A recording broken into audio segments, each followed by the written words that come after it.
Threatening was the most important feature to them, to make you afraid, to make you submit to them. And they're very good at that.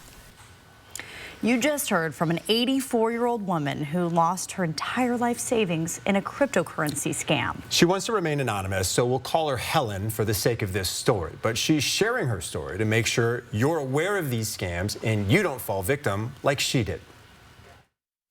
Detective Tim Schwering of the Spokane Police Department has seen far too many people fall victim to cryptocurrency scams. We've had 3 instances, I believe, of people that have committed suicide because of the financial losses they incurred. And it's happening almost every day now. For Helen, it all started with a phone call from someone claiming to be from Amazon. And they said, no, we have you down as $11,000 that you're laundering. You're laundering money and you're being sued for fraud, etc.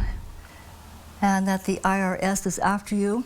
Helen was immediately suspicious, but the calls continued. They kept after me, one call after another, sometimes as many as 4 calls a day. How much the scammers knew about her was especially unnerving.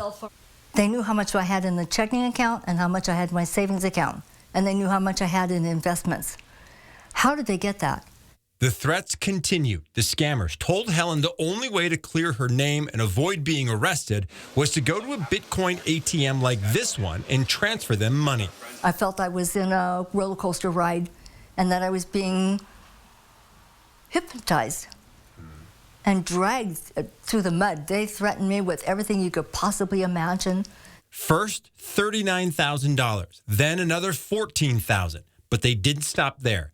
Next, they convinced Helen to wire transfer more than $200,000 to a coin dealer in Spokane to purchase gold coins. They had her bring it back to her apartment here, and they knew there was cameras inside the building, and so they had her walk the coins out to their vehicle and drove away.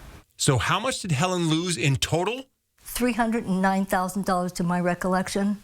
Could be up to size $316,000. Everything is gone. And the worst part is Detective Schwering says there's almost no chance of getting it back. When money goes overseas to these types of, China, Russia, North Korea, that money's not coming back, and there's nothing we can do about it. But why weren't any red flags raised by Helen's bank, preventing her from sending all that money? I've talked to victims that their bank would not let them wire money. They said this is a scam and we're not going to let you do this.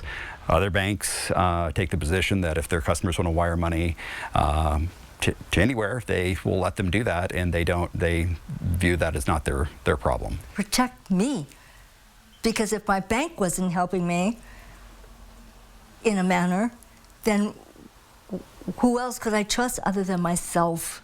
And with her life savings now gone, this 84-year-old woman is left destitute, devastated.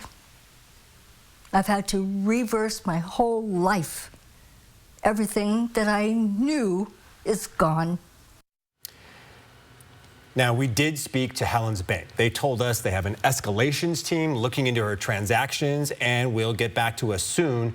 In the meantime, Helen says she's not giving up, but is left wondering how to pay for things like rent, gas, and groceries with almost no money left to her name. That just makes me so sad. It's a really sad story, and especially sad because it's happening to not just her, but a lot of people locally and nationally. And it's something that a lot of people have asked you, how could this happen? You hear her talk about feeling hypnotized. Yeah. Any one of us could feel that way. And scared by all those threats that just kept happening over and over and over again. Oh, well, we are thinking of you. That's just a horrible